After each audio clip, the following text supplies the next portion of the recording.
امام شاه ولی الله رحمت الله علیه فرمایي چې کوم سړی دا څلور رکعاته صلات حاجت مونځ په دې ښودلې شوې طریقې باندې وکړي، د دې سړي حاجتونه پوره نشو، د دې سړي به ایمان کې پرخي.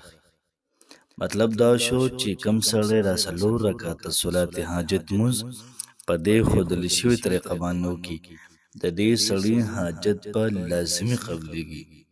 دومره لوی امام هغه دا خبره کوي او داسې دعاګانې پکې دي په دې رکعتونو کې چې ټولې د پیغمبرانو دعاګانې دي او داسې دعاګانې دي چې کوم پیغمبر دا دعا کړې ده نو د هغه پیغمبر حاجت د پوره شوی دی، د هغه پیغمبر مشکل دا ختم شوی دی.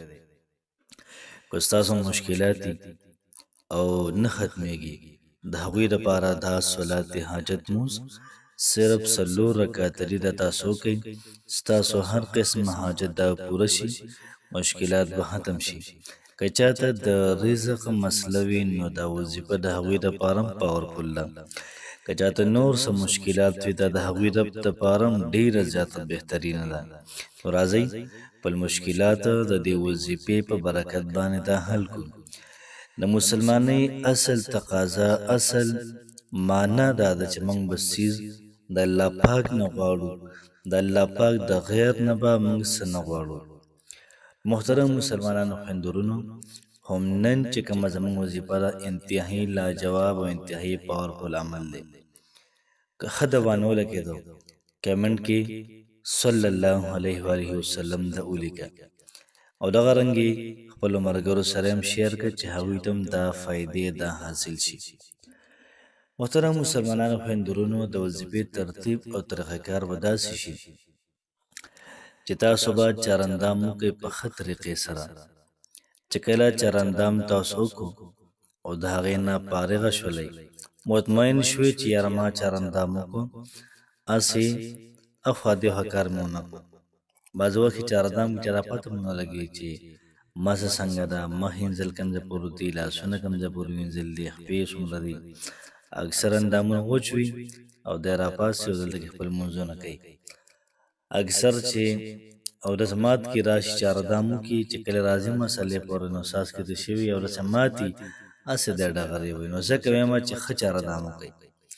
چې کله ته مطمئن شول چې ما چارندام وکړو، خانداني چارندام، بیا د هغې نه بعد به تاسو د څلور رکعاته نفل نیت او تړئ. نیت کوم د زړه د اخلاصه څلور رکعاته صلات حاجت مونځ ادا کوم په دې ازیر وخت په رضا د خدای خاص خدای تعالی را محمد کعبې شریف په لور.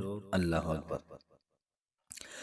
تاسو ووایئ ثنا سبحانک اللهم وبحمدک وتبارک اسمک وتعالی جدک ولا اله غیرک، اعوذ بالله، بسم الله او سورة فاتحه. چې کله تاسو سورة الفاتحه مکمل کړئ نو تاسو به دعا سل پیرې ووایئ د حضرت یونس علیه السلام، لا اله الا انت سبحانک انی کنت من الظالمین. دا به سل پیرې وي. د شمارلو ترتیب او طریقه کار به داسې شي چې تاسو به ګوتو له زور ورکوئ. شروع دې واچوله د قچې ګوتې نه، یو پیره دې وي هغې له زور ورکړه، دو پیرې دې وي ورپسې ګوتې له زور ورکړه، درې پیرې دې ویلې ورپسې ګوتې له زور ورکړه. نو تا ته پته لګي چې یاره 10 پیرې برابر شو 20 30 40. نو په دې طریقه کار باندې دا ته کولی شي. نو چې کله ته سل پیرې دا وي، رکوع به وکړي، سجدې به وکړي، بیا به راپاڅي دویم رکعت ته. په دویم رکعت کې د سورة فاتحې نه بعد به تاسو سورة فاتحه هم ویله، د هغې نه بعد به تاسو دا وظیفه دا به تاسو سل پیرې ورسره ووایئ. د حضرت یونس علیه السلام دعا دا ده، ربي انی مسنی الضر وانت ارحم الراحمین. دا به تاسو سل پیرې ووایئ، خو طریقې باندې مې ووایئ، تعدي به نه کوئ، په آرام سره. سل پیرې دا برابر شو، رکوع به وکړئ، دواړه سجدې به وکړئ، قاعده به وکړئ، بیا به راپاڅئ دریم رکعت ته. کله راپاڅئ دریم رکعت ته د سورة فاتحې نه بعد به سل پیرې دا کلمات به وي. تاسو سکرین باندې ښکاري، دا کلمات به وي حسبنا الله ونعم الوکیل نعم المولا ونعم النصير. سل پیرې دی ویلي رکوع به وکړي، دواړه سجدې به وکړي، څلورم رکعت ته به پاسې.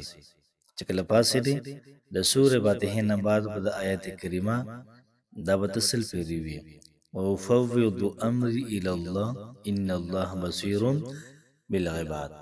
سل پیرې دی ویلي رکوع دې وکړله، دواړه سجدې دې وکړلې، قاعده دې وکړله، سلام دې وګرځو.